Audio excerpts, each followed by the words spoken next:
Dow is an old deep-water man, retired, of course, but retired or not, he still keeps two boats.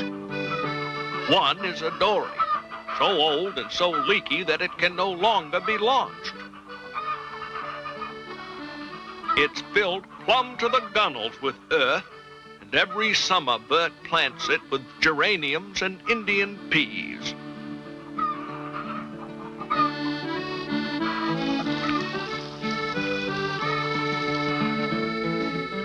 The other boat is an old double-ender named Tidely Idly, with a make and break engine. This boat leaks too, except when it's pulled up on shore for patching and painting, which is most of the time. The Tidely Idly is the pride and joy of Burt's life. He does paint jobs now and again for other people and brings home the leftover paint to use on the Tidely Idly. That pink plank, Burt says, is the color of Ginny Poor's pantry, and the green one is the color of the floor in Doc Walton's waiting room. Burt Dow has a sister named Leela who keeps house for him. Most impatient being on land or sea, says Burt. Hit the deck, Burt. Time to eat.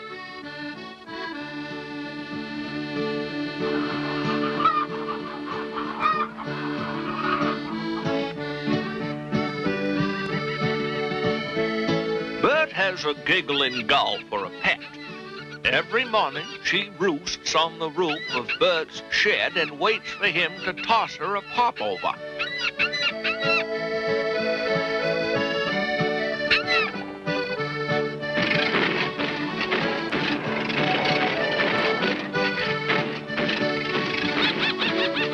When Burt puts out to sea in the Tidely Idly, everybody in town knows it.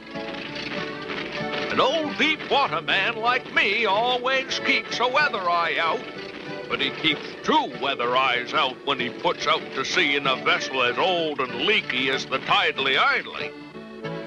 It looked like a good day, so Burt took the Tidely Idly way out into the open sea to fish for cod.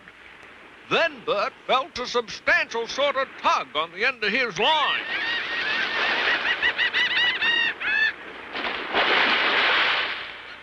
Ahoy there, whale!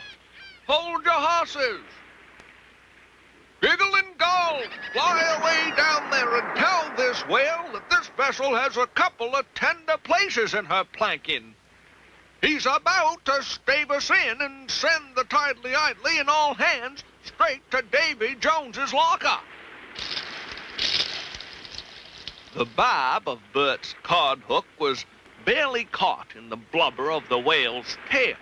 Since it didn't hurt, the whale quieted down and allowed Burt to haul in his cod line so he could take out the hook. There now, only a little bit of a hole, and I've got just the thing for that.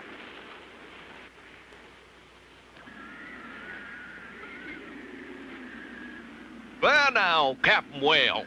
I'll wager your rudder won't leak out any blubber or take aboard any water now. But Burt had forgotten to keep his weather eyes out. What with getting this poor whale out of the trouble he was in, Burt hadn't noticed that it was beginning to blow. He knew he'd never make it home, but he did make it up to the bow of the whale to have a face-to-face talk. It's blowing a gale of wind, whale. One good turn deserves another. Water's about to stall the engine. No doubt the Tidely Idly, it tastes terrible, but couldn't you just sort of swallow us? Temporarily, of course, while this gale of wind blows itself out?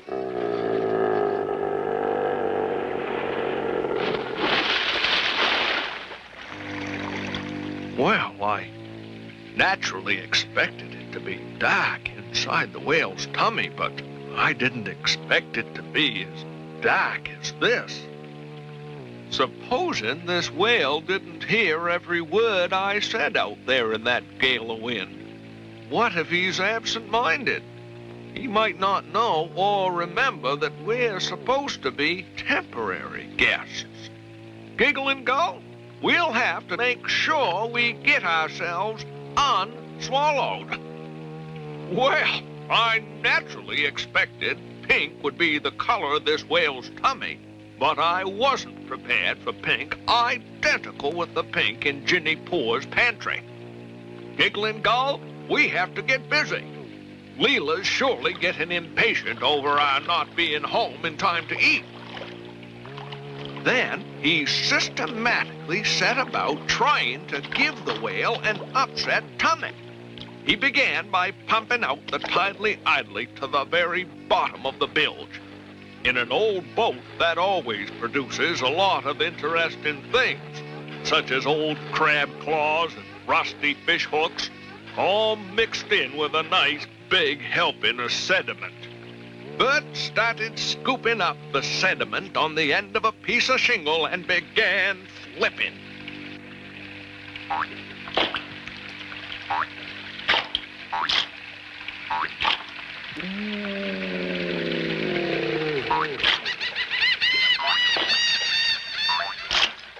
The whale's tummy began to quiver like a husk flicking off flies. Then Burt opened a leftover gallon of yellow deck paint. He was beginning to enjoy himself.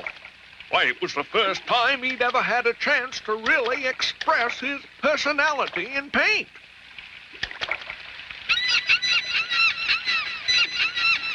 Next, he spattered on a can of cup grease. The whale's tummy was all a quiver.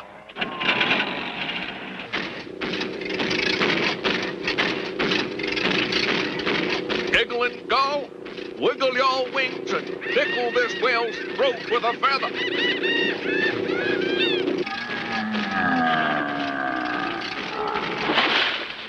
Well, that is a whale of a lot of whale tails.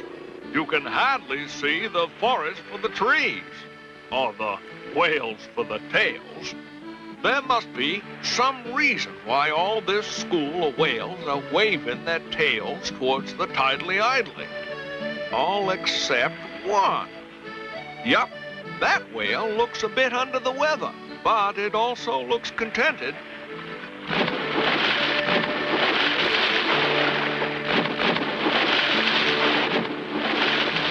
The whales were only impatient at my taking so long to understand them.